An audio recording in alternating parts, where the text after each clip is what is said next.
मुँह में राम बगल में छुरी रखने वाले और झूठा वादा करने वाले नेताओं ने बिहार का बुरा हाल किया है। ललन यादव जी और इनका हमारा चैनल में आपका स्वागत है। चलिए, आपके चैनल को ढेर सारी शुभकामनाएं। मैं जानना चाहूँगा, राजनीतिक परिप्रेक्ष्य में आप राजनीतिक विश्लेषक हैं और वीआईपी समाचार का मुख्य संपादक हैं और इसी नाते हम आपका इंटरव्यू ले रहे हैं। हमारा चैनल में आपका स्वागत है। चलिए, बहुत बहुत स्वागत है। बिहार की राजनीति बिहार की जनता के साथ खिलवाड़ कर रही है। 18 वर्षों का शासन अभी तक खा गया है गरीबों का राशन। एन केन प्रकारन बिहार के लोग अफसोस कर रहे हैं कि मुँह में राम बगल में छुरी रखने वाले और झूठा वादा करने वाले नेताओं ने बिहार का बुरा हाल किया है। हाय रे बेदर्दी नेता, बिहार को किस कंगाली हालात में पहुंचा दिया है, ये देखने लायक है। इस तरह से बिहार को सत्यानाश कर दिया कि मजदूरों का बिहार बन के हमारा बिहार रह गया।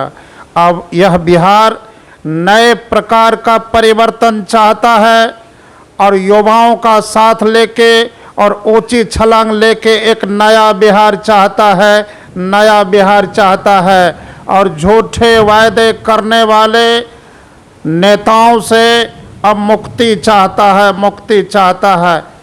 आज तक का राजनीति गवाह है कि बिहार के लोगों ने बिहार के गरीबों को बहुतों प्रकार से दर्द दिया है। जरा याद कीजिए, पहले के ज़माने में राजनीति होती थी गरीबों की सेवा करने के लिए, गरीबों की भलाई करने के लिए, गरीबों का उपकार करने के लिए। आज क्या हो रहा है कि आजकल की यह राजनीति स्वार्थ की नीति बन के रह गई है। हम तो लालू यादव के प्रति भी संवेदना व्यक्त करते हैं कि इन पर पूरे बिहार के लोगों को बहुतों प्रकार से विश्वास हुआ था। बैकवर्ड को, दलित को, हरिजन को और अल्पसंख्यक वर्गों को और बहुत सारे उच्च कोटि वर्ग के सवर्ण जाति के लोगों को भी। लेकिन आपने ये कैसा जुल्म किया और ख़ानदान की राजनीति को तरजीह दे करके बिहार को निराश कर दिया। यह बिहार आप पर बहुतों प्रकार से भरोसा अभी भी कर रहा है और नया बिहार बनाने के लिए आपसे गुजारिश कर रहा है।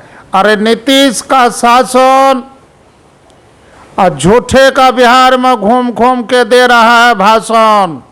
अरे नीतीश कुमार को तो चोरी भर पानी में डूब के इस्तीफा दे देना चाहिए, क्योंकि कभी वादा करके कि हम मिट्टी में मिल जाएंगे, एनडीए में नहीं जाएंगे, चले जाते हैं। फिर उधर जब रहते हैं तो मिट्टी में मिल जाएंगे, तेजस्वी यादव के तरफ नहीं जाते हैं, चले जाते हैं।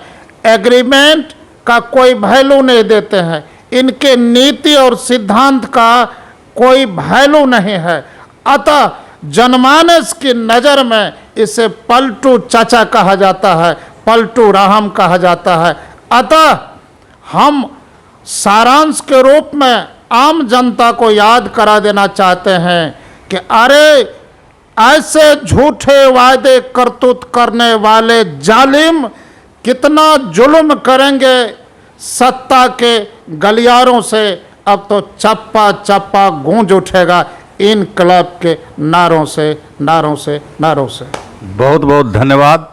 हमारे साथ बेबाकी से बात रखें श्री ललन यादव जी, वीआईपी समाचार के मुख्य संपादक हैं और राजनीतिक की बहुत अच्छी इनकी पकड़ है, जानकारी है। एक अपनी पार्टी भी चलाते हैं और हमारे साथ कैमरा में सहयोग कर रहे हैं गगन यादव जी। अब कुछ सवाल, चंद सवाल आपसे पूछेंगे ललन जी, आप उसको एक वाक्य में उत्तर देना है। क्या लालू जी के बिना राजनीति भारत में, बिहार में तो हो संभव नहीं है। आपने लालू जी के नाम लिया, सही बात है, लेकिन कहते हैं कि इतिहास दोहराता है। क्या चार्ज सीटेड उप मुख्यमंत्री करने के बाद भाजपा सरकार इनको जेल भेजेगी? क्या फिर राजश्री यादव मुख्यमंत्री बनने की जो सोशल मीडिया में खबर आ रही है, इसमें आप कहाँ तक सहमत हैं, आप बताएं। देखिए, गली गली में शोर है।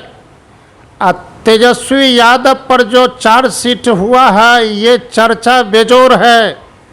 अतः बिहार की जनता को नए प्रकार की मोड़ देने हेतु और नए प्रकार के इंसाफ और उनके खास करके वोटर को गौरवान्वित करने हेतु बिना पूछे इनको इस्तीफा दे देना चाहिए और राजश्री यादव को बिहार के डिप्टी से का कमान दे देना चाहिए, क्योंकि पूरे देश के राजनीतिक इतिहास गवाह है कि जिस लोगों पर चार्जशीटेड हुआ है, आज को उनको एन केन प्रकार मंत्रिमंडल से इस्तीफा देना पड़ा है। यही कारण है कि बीजेपी की यारी आपको इस्तीफा मांगने की कर रही है तैयारी। इससे क्या फर्क पड़ता है? कम से कम बैकवर्ड के स्वाभिमान को, अल्पसंख्यक के स्वाभिमान के, दलित महादलित के स्वाभिमान को बचाए रखने के लिए आप स्वयं दे दीजिए और राजश्री यादव को डिप्टी सीएम बना करके कमान तो हमेशा हाथ में रखिए। चलिए, बहुत अच्छा। आप बताएं ललन यादव जी, आप राजनीति के बहुत बड़े विश्लेषक हैं। 2024 में राजभवन मार्च में जो लाठीचार्ज हुई है, उसमें भी कुछ प्रकाश डालिए और 2024 में क्या आने वाले भविष्य कैसे देखते हैं आप, उस पर भी थोड़ा बताएं। देखिए, भाजपा वालों की तरफ से जो शिक्षकों के हित में वह माननीय तेजस्वी यादव को इस्तीफा मांग करने हेतु जो प्रदर्शन किए हैं, वह प्रदर्शन करने का तरीका गलत था। पटना के एसपी ने उसे प्रदर्शन का आदेश नहीं दिया, फिर भी नज़रअंदाज करते हुए प्रदर्शन किया गया और अनुशासनहीनता बरतने के आरोप में ऐसा माना जा रहा है कि कार्यकर्ताओं के उपद्रव के चलते जो भगदड़ मची, उस भगदड़ में बहुत सारे टिकटधारी जो एसी में चलने वाले लोग होते हैं, वही एनडीए में ज़्यादा रहते हैं और वही टिकटधारी लोग एसी से निकल के आधा घंटा पैदल मार्च जब करने की नौबत आ गई, जेठ के दोपहरी में फ्रेजर और गांधी मैदान से लेकर के राजभवन मार्च की तैयारी थी, तो जो डायबिटीज वाले टीकाधारी थे और शुगर का पेशेंट थे, उन लोगों को गहरे प्रकार से धक्का लगा और एन कन प्रकार जवान कार्यकर्ताओं की करतूत के चलते वहाँ भगदड़ मची। उस भगदड़ में बहुत सारे एसी में रहने वाले गिर गए। परिणाम क्या हुआ? और किसी की मौत हो गई, किसी को चोट लग गई और किसी को मिर्ची लग गई, तो यह गठबंधन की सरकार क्या करेगी? बहुत बढ़िया। अब सुने कि भाजपा वालों ने जानबूझ कर उपद्रव किया और पुलिस प्रशासन पर मिर्ची भी फेंकने का आरोप लगा है। उन्होंने किस पुलिस वाले पर मिर्ची का पाउडर भी फेंका, जिससे ये पुलिसिया कार्रवाई हुई। और लेकिन लोकतंत्र में सबको अपना बात रखने का सड़क पर अधिकार है। ये लोकतंत्र में कहीं से ही हिंसा का समर्थन नहीं करती है। और आगे आप लोकसभा चुनाव के बारे में कुछ विशेष बताइए कि बिहार में क्या ये महागठबंधन पूरे देश में सफल होगी या असफल होगी, इस बारे में थोड़ा प्रकाश डालिए। देखिए, आपके चैनल के माध्यम से देश के लोगों को याद करा देना चाहते हैं कि जब जब भी जनसंघ के खिलाफ एकता और अखंडता की बात हुई है और विरोधी एकता संगठन की जब बैठक हुई है, तो बैठक में भाग लेने वाले देश के जितने भी सीनियर लीडर आए हैं, उन लोगों के मन में किसी न किसी प्रकार का खोट है और असमंजसता बरकरार है। और हर एक लोग भाग लेने वाले जितने भी सीनियर लीडर हैं विपक्षी एकता में, सब कहीं न कहीं प्रकार से सभी लोग प्रधानमंत्री के दावेदार ही हैं, क्योंकि केजरीवाल दो स्टेट के 2 स्टेट में उसकी सरकार चल रही है। ममता बनर्जी पश्चिम बंगाल की स्पष्ट मतलब स्वतंत्र मुख्यमंत्री हैं, और जितने सारे लोग चाहे केरल के भी आए उनके ऊपर कोई चर्चा नहीं हुई।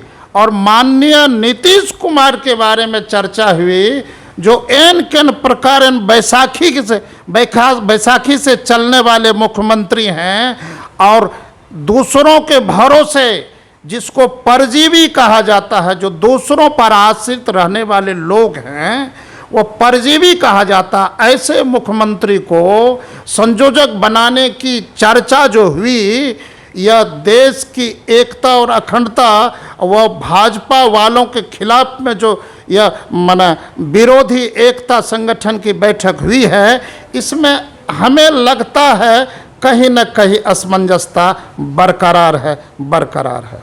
वाह, बहुत अच्छा। हमारे साथ देख रहे थे आप वीआईपी समाचार के प्रधान संपादक और राजनीतिक विश्लेषक श्री ललन यादव से विचार सुने। इसी के साथ हमारे चैनल को सब साथी सब्सक्राइब करें और अपने इष्ट मित्र को शेयर करें।